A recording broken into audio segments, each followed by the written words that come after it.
오늘 이 시간에는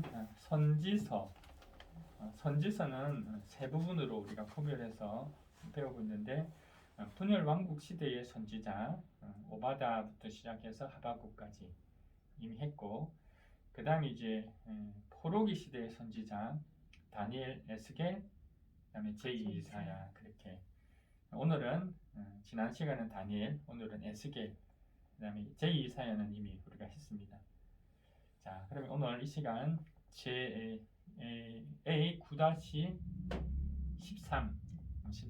에스겔에 대해서 공부하도록 하겠습니다. A9-13 에스겔은 시대로 보면 언제부터 언제까지인가 우리가 봐야 될 텐데, 언제부터 언제까지죠? 592년부터 570년까지입니다. 예. 그러면 그게 한번 찾아보죠. 에스겔 1장부터 한번 보면, 자, 2절 한번 읽어주실래요? 네, 여호야긴 왕이 포로로 잡혀온 지 5년째가 되는 그달 5일에. 네. 그러면 포로로 붙잡혀온 때가 BC 597년. 597년 5년이 됐으니까 592년. 그러니까 이 에스겔서의 처음 시작은 말씀을 받은 것은 BC 592년에 받고, 그 다음 어디까지 말씀을 받았냐면 우리가 한번 찾아봐야 될 것 같죠. 29장 17절입니다. 29장 17절을 한번 읽어 보실래요? 네, 제27년 첫째 달 초하루에 주님께서 나에게 말씀하셨다. 예, 여기서 이제 27년 하면 이 기준이 어떻게 되냐면 BC 597년을 기준으로 해서 네. 27년이 지났다는 말이에요. 네, 그러니까 지금 연대는 BC 570년이다. 그러니까 에스겔서에 나오는 시대의 이 스펙트럼은 처음 시작은 BC 592년부터 시작해서 어디까지? 570년까지의 내용이다라고 보면 되겠어요. 두 번째로 이 에스겔서의 구조는 이사야서와 같은데 우리가 좀 복습을 했으면 좋겠습니다. 이사야는 총 66장까지 되어 있는데 1장부터 39장과 40장부터 66장까지의 이 내용이 좀 차이가 있다. 메시지의 차이. 1장부터 39장의 주요 메시지는 뭐였죠? 열강을 의지하지 말고 하나님을 의지하라. 네, 그랬습니다. 그리고 40장부터 66장까지는요? 회복과 소망에 대한 메시지입니다. 네, 회복, 이스라엘이 다시 회복하고 네.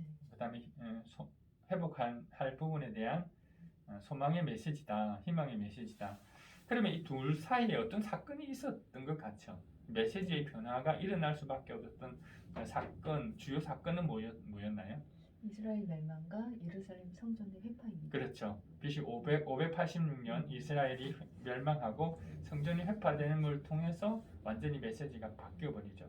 앞에는 하나님을 의지하고 열강을 의지하지 말라라고 촉구를 했다면, 이제는 망하고 성전이 파괴되고 나서는 이제는 절망 중에 있는 그들에게 희망과 회복을 메시지를 전하게 됐다.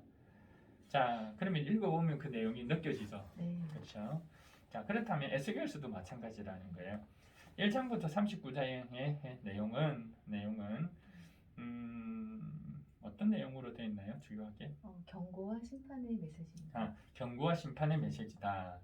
자, 그리고 40장부터 48장은 성전 회복과 땅 회복에 대한 소망의 메시지입니다. 네, 그렇죠. 여기서도 분명히 한 사건, 이 메시지에 전환되는 사건이 있는데 그게 뭐였죠? 이스라엘 멸망과 예루살렘 성전 회파입니다. 네, 동일하다는 거죠. 네. 우리가 이 이제 생각을 가지고 이제 에스겔서를 함께 보도록 하겠습니다. 에스겔서 한번 볼게요. 자, 그러면 3장 1절을 한번 읽어보시겠어요? 네, 그가 또 나에게 말씀하셨다. 사람아, 너에게 보여주는 것을 받아 먹어라. 너는 이 두루마리를 먹고 가서 이스라엘 족속에게 알려주어라. 자, 이제 주시는 말씀을 어떻게 해요? 보고 환상을 보고 이제 이스라엘 백성에 알려줘라 이렇게 했습니다. 자, 그리고 이제 언제입니까? 3장 16절입니다. 그죠? 네, 자, 그 다음에 3장 16절에 또 말씀하세요. 네. 지금 이제 우리 이 에스겔서의 진행 방법은 뭐냐면 그때에 보여준 환상의 때를 우리가 보고 그 사이에 어떤 메시지가 있었는지 사이의 메시지는 똑같아요. 대상이 좀 달라질 뿐이죠. 그것만 좀 확인하도록 하겠습니다. 3장 16절 한번 읽어보실래요? 네, 이래가 지난 다음에 주님께서 나에게 말씀하셨다. 네, 그러니까 연대로는 몇 년이겠어요? BC 592년이 되겠죠? 7일 후에 처음 네. 받았던 말씀에 7일 후에 다시 말씀을 받게 되었는데 이후에 경고와 심판의 메시지가 계속 나오는데 경고와 심판을 뜻하는 두 개의 구절이 있습니다. 네, 자. 나 주의 말이다.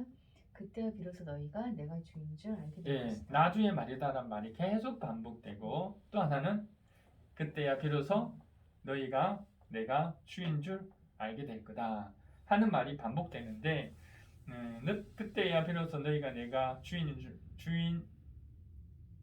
줄 너희가 알게 될 거다 하는 것은 한번 제가 찾아봤는데 한 67번, 7번 정도 이렇게 반복이 되고 있습니다. 일단 우리가 한번 찾아보겠습니다. 반복 5장 11절 한번 읽어보실래요? 네, 그러므로 내가 나의 삶을 두고 맹세한다. 나 주 하나님의 말이다. 자, 내가 이게 경고의 메시지가 나오고요. 네, 그 다음에 13절이요. 네, 13절의 끝부분에 네. 내가 내 분을 그들에게 다 쏟을 때에 그들은 비로소 나 주가 질투하기 때문에 그와 같이 말하였던 것을 알게 될 네, 것이다. 그렇게 너가 알게 될 거다. 자, 이 메시지가 이제 전체 1장부터 이제 39장까지 반복해서 나온다는 걸 염두에 두고 이제 보겠습니다. 자, 그리고 8장 1절에 이제는 또 메시지를 받아요. 8장부터. 그러면 8장부터요, 19장까지가 한 환상을 본 겁니다. 만처분량이 8장부터 19장까지. 이렇게 생각하고 대상은 누굴까요? 이스라엘이다. 이스라엘이 경고와 심판의 대상이다. 이런 걸 알고 그 중에 이 중에서 하나만 그냥 경고와 심판을 뜻하는 그 구절을 찾는 것으로 해서 넘어가도록 하겠습니다. 몇 장이죠? 11장 예, 11장 2절에 2절. 주님께서 나에게 말씀하셨다. 네, 그다음 10절에 그때야 비로소 너희는 내가 주인 줄 알게 될 것이다. 네, 이처럼 경고와 심판이 반복된다. 됐죠? 네. 넘어가고요. 그다음에 이제 20장으로 왔습니다. 20장부터 23장까지. 또 이제 말씀을 받는데 또 말씀을 받았을 때 내용은 20장부터 23장까지의 내용이라는 거예요. 여기 대상도 마찬가지로 이스라엘에 대한 심판인데 이 이야기를 하면서 우리가 찾아볼까요? 20장 1절은 한번 읽어보세요. 네, 제7년 5달 10일에 이스라엘의 장로들 가운데서 몇 사람이 주님의 뜻을 모르고 나에게 와서 내 앞에 앉았다. 네, 여기 이때가 언제입니까? 590년이죠. 네. 590년 5월 10일입니다. 네. 이때 이제 22절 그때 주님이 말씀하신 거예요. 그러면 이때 말씀하신 게 20장부터 23장까지인데 그 내용도 똑같습니다. 경고와 심판의 메시지. 그런데 여기 이제 20장을 한번 보세요. 21장을 한번 보세요. 21장 28절 보세요. 28절에서 32절은 중간에 누구에 대한 경고와 심판이죠? 암문에 대한 경고와 심판이 있다는 것 정도를 알고 넘어가고요. 여기서도 우리가 20장부터 23장의 있는 내용 중에서 우리 하나 찾아볼까요? 21장 1절 나주의 말이다 읽었죠? 네. 그 다음에 이제 그때야 비로소 20장 38절 네, 38절 한번 네. 그때 비로소 너희는 내가 주인 줄 알게 될 것이다. 네, 이 말이 반복되면서 경고와 심판의 메시지다. 자, 그리고 이제 5번째로 또 메시지를 받아요. 그때가 24장입니다. 네. 1절에 제9년 열째 달 10일에 주님께서 나에게 말씀하셨다. 네, 말씀하셨는데 이때 말씀이 24장부터 시작해서 25장까지예요. 네. 24장부터 25장까지인데 대상이 달라요. 대상이 어떻게 다르냐면요. 25장 1절은 암몬, 25장 8절은요. 모압, 그 다음에 25장 12절 에돔, 에돔 그 다음에 25장 15절 네, 블레셋에 대한 예언입니다. 네, 블레셋에 대한 이야기. 암몬과 에돔과 블레셋에 대한 경고와 심판의 메시지. 이 중에서 하나 찾아볼까요? 25장 1절을 우리가 읽었고, 그죠? 24장 1절은 이미 네. 읽었고, 그 다음 24장 3절에 나 주 하나님이 말한다. 24장 27절에 끝에 그때야 그들이 비로소 내가 주인 줄 알게 될 것이다. 네, 이 메시지가 반복된다. 자, 그 다음에 이제 26번째 메시지는 26장 28장이에요. 네. 26, 27, 28장. 자, 여기에도 대상은 누구냐면요. 대상은 두로와 시돈이에요. 네. 두로와 시돈. 두로와 시돈에 대한 경고와 심판의 메시지 이렇게 나옵니다. 네. 26장 1절을 읽어볼래요? 제11년 어느 달 초하루에 주님께서 나에게 말씀하셨다. 네, 말씀하셨다.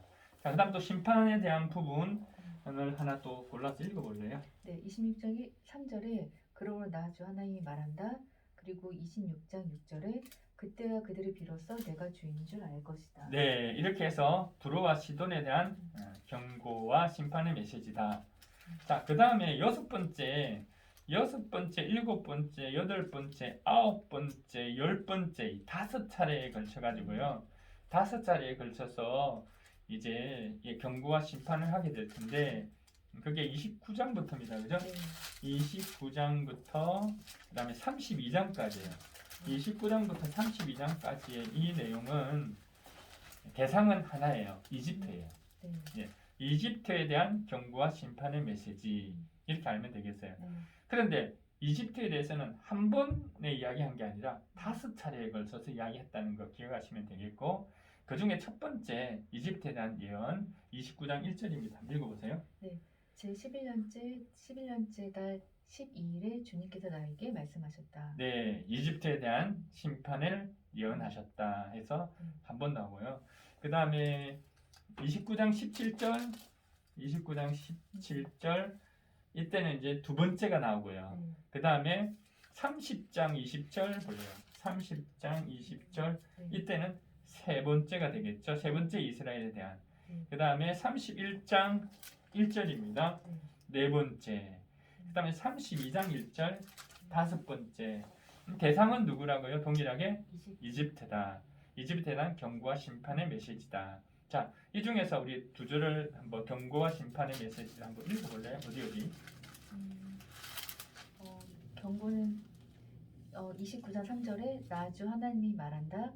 심판은 6절에 그때야 비로소 이집트에 사는 모든 사람이 내가 주인 줄 알게 될 것이다. 네, 이렇게 이제 반복된다는 거예요, 그죠? 이렇게 경고와 심판, 이제 대상은 이집트다. 그 다음 이제 13번째에 다시 이제 경고가 있는데 말씀을 하세요. 13번째 33장 21절이에요. 33장 21절 한번 읽어보실래요? 네. 우리가 포로로 잡혀온 지 12년째가 되는 해에 열째 달 5일에 예루살렘에서 도망하여 사람이 내게로 와서 그 성읍이 함락되었다고 말하였다. 예, 그럼 12를 빼면 597에서 12를 빼면 586년. 586년. 네. 586년인가요? 12는 585년. 네, 585년은 550은 10월 5일. 네.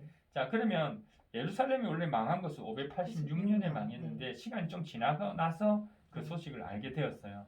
자, 그러면 이 이야기가 어디서부터 33장부터 39장까지예요. 39장까지 예루살렘 함락의 소식을 듣고 주시는 메시지는 동일해요. 뭐죠?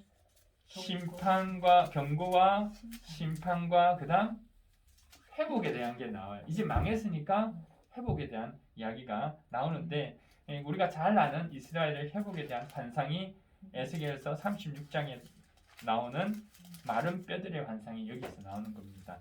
아시겠죠? 이렇게 30장부터 39장이 진행되고 그다음 이제 마지막 환상이 언제냐면 이제 시간이 훌쩍 지납니다. 40장 1절을 읽어보세요. 이제 39장까지 했고 40장부터 이 환상은 이제 40장부터 마지막 언제까지? 48장까지예요. 이게 한 번의 환상이라고 보면 되고 한 번의 환상을 통해서 어떤 메시지가 들려지냐면 먼저 40장 1절을 읽어보세요. 우리가 포로로 잡혀온 지 25년째가 되는 해 예루살렘 도성이 함락된 지 14년째가 되는 해 첫째 달 그 달 10일 바로 그날에 주님의 권능이 나를 사로잡아 나를 이스라엘 땅으로 데리고 가셨다. 네, 이제 환상을 보는데 여기는 시점이 똑같은 해를 다른 방법으로 두 번을 이야기를 했어요. 첫 번째 보세요. 우리가 포로로 잡혀온 지 몇 년? 25년. 25년. 그러니까 포로로 잡혀온 지가 언제? 포로로 잡혀온 게 597년에 살. 네. 25를 빼니까 572년이 되고 그 다음에 예루살렘 도성이 함락됐대요. 예루살렘이 도성이 언제 함락됐어요? 586년이잖아요. 네. 함락된 지 몇 년이 지났어요? 14년. 14를 빼면 572년. 딱 맞죠?